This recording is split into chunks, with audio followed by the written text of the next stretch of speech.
Airtel users unlimited data என்னால் use பண்ண முடியல. நான் என்னதான் அன்லிமிட்டெட் டேட்டா யூஸ் பண்ணாலும் எனக்கு ஒரு லிமிட் செட் பண்ணி என்னோட அன்லிமிட்டெட் டேட்டாவை வந்து தடுக்கிறாங்க அப்படின்னு நிறைய பேர் கம்ப்ளைண்ட் பண்ணியிருந்தீங்க. ஸோ அதுக்கு ஒரு சின்ன ட்ரிக் எடுத்துகிட்டு வந்திருக்கேன். அந்த ட்ரிக் கண்டிப்பாக ஒர்க் ஆகும் தான் தோணுது. ஏன்னு பார்த்தீங்க அப்படின்னா இதை செய்யக்கூடிய ஆள் தான் ஏர்டெலும். ஸோ வாங்க அது என்ன ட்ரிக்னு பார்த்தலாம். நீங்கள் அன்லிமிட்டடான டேட்டா போட்டிருக்கீங்க அப்படின்னா ஒரு ஸ்பெசிஃபிக்கான டைமுக்கு அப்புறம் பார்த்தீங்கன்னா ஆட்டோமேட்டிக்காக அது 5Gயில் கனெக்ட் ஆயிருந்தாலும் 4Gயோட டெய்லி டேட்டாவை எடுத்துருது. இந்த டெய்லி டேட்டாவை எடுக்கிறதுனால எங்களால் அன்லிமிட்டட் யூஸ் பண்ண முடியல. டெய்லி டேட்டாவோட லிமிட் தீர்ந்த ஒன்று டேட்டாவே எங்களால் ஸ்பெசிஃபிக்காக யூஸ் பண்ண முடியல, ஸ்பீடும் ரெடியூஸ் ஆகுதுன்னு நிறைய பேர் சொல்லியிருந்தீங்க. இதுக்கு காரணம் ஒரு சின்ன விஷயம் தான். ஏர்டெல் யூசர்ஸ் எல்லாருமே யூஸ் பண்ணுற ஏர்டெல் தேங்க்ஸ் ஆப் இருக்கு இல்லையா? ஸோ இந்த ஆப்பை வச்சு தான் நீங்கள் எவ்வளோ டேட்டா யூஸ் பண்ணுறீங்க, எந்த லொக்கேஷனில் இருக்கீங்க, உங்களுக்கு எவ்வளோ டேட்டா வந்து லிமிட் பண்ணலாம், ஸ்பீடை ரெடியூஸ் பண்ணலாம் அப்படிங்கிற எல்லாத்தையுமே ட்ராக் பண்ணிட்டு இருக்காங்க. ஸோ இது எல்லா ஏர்டெல் யூஸரும் பேசிக்காக யூஸ் பண்ண வேண்டியது. ஏன்னு பார்த்தீங்க அப்படின்னா அவங்க இதில் இருந்தால் ரீசார்ஜ் ஆகட்டும், டாப்அப் ஆகட்டும், இல்லை ஏர்டெலோட டிஷ் வச்சுருந்தீங்க அப்படின்னா அதுக்கும் ரீசார்ஜோ மற்ற விஷயங்களோ உங்கள் டேட்டா எந்த அளவுக்கு இருக்குது எல்லா விஷயத்தையும் இதில் தான் பார்த்துக்கிட்டு இருக்காங்க. இதை வச்சு தான் உங்களோட டேட்டா லிமிட்டை வந்து அவங்க செட் பண்ணுறாங்க. நீங்கள் 5G டவர்லேயே கனெக்ட் ஆயிருந்தாலும் நீங்கள் கரெக்டாக பார்த்தீங்கன்னா ஒரு ஸ்பெசிஃபிக்கான அமௌண்ட்டுக்கு அப்புறம் டெய்லி டேட்டாவை எடுக்கிறாங்க.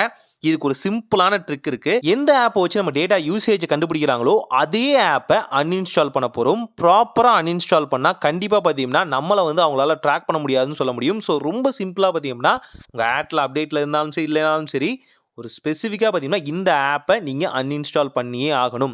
நீங்கள் டேட்டா லிமிட் தெரிஞ்சுக்கணும், உங்கள் டேட்டா யூசேஜ் தெரிஞ்சுக்கணும் அப்படின்னா நீங்கள் வெப்சைட்டில் வந்து லாகின் பண்ணிக்கலாம். இங்கேயும் பார்த்தீங்கன்னா வெப்சைட்க்கான ஆப்ஷன் இருக்குது. நீங்கள் ஏர்டெல் தேங்க்ஸ் ஆப் பதிலாக நீங்கள் வெப்சைட்டில் லாகின் பண்ணுறது மூலியமாகவே அங்கே உங்கள் டேட்டாவோட யூசேஜ் என்னன்னு தெரிஞ்சுக்கலாம். அங்கே உங்களை ட்ராக் பண்ண முடியாது வெப்சைட்லேருந்து, ஆனால் ஆப்லேருந்து கண்டிப்பாக ட்ராக் பண்ண முடியும். ஸோ இதனால் இந்த ஆப்பை ப்ராப்பராக நீங்கள் அன்இன்ஸ்டால் பண்ணிடுங்க. எப்படி ப்ராப்பராக அன்இன்ஸ்டால் பண்ணலாம்? ரொம்ப சிம்பிள். ஜஸ்ட் ஆப்பை வந்து லாங் ப்ரெஸ் பண்ணி அங்கே வந்து கிளியர் கேட்சி கிளியர் ஸ்டோரேஜ் கொடுத்தாலே ரொம்ப சிம்பிளாக பார்த்தீங்கன்னா இந்த வகையான ஆப்போட எல்லா ஆக்சஸும் மொபைல்லேருந்து போயிடும். ஸோ இது மூலிமா நீங்கள் ரொம்ப சிம்பிளாக பார்த்தீங்கன்னா இந்த ஆப்பை அன்இன்ஸ்டால் பண்ணி உங்கள் டேட்டா ட்ராக்கிங்லேருந்து தப்பிக்கலாம். ஸோ இது என்ன தான் ஒர்க் ஆகும் அப்படின்னு கேட்டிங்கன்னா ரொம்ப சிம்பிளாக இந்த ஆப்பை அன்இன்ஸ்டால் பண்ணதுக்கு ஒரு டைம் ஸ்விட்ச் ஆஃப் பண்ணி ஸ்விட்ச் ஆன் பண்ணுங்கள், சரியாக போயிடும். இது எப்படின்னா இது ஒரு லாஜிக் பேஸ்லாம் சொல்கிறேன். நீங்கள் எவ்வளோ டேட்டா யூஸ் பண்ணுறீங்க, எங்கே இருக்கீங்க, லொக்கேஷன் எல்லாமே இதில் இருந்து அவங்கள ட்ராக் பண்ணுறாங்க. ஸோ இதை வந்து தவிர்க்கிறது மூலியமாகவே நம்மளால் ரொம்ப சிம்பிளாக இந்த வகையான அன்லிமிட்டட் டேட்டான்னு சொல்லிட்டு தராமல் இருக்காங்க பார்த்தீங்களா, அதில் வந்து தப்பிக்கலாம். இது சில யூசர்ஸுக்கு சில ஃப்ரெண்ட்ஸுக்கு ரெஃபர் பண்ணியிருந்தேன். ஆல்ரெடி இதை டெஸ்ட் பண்ணி பார்த்தேன்.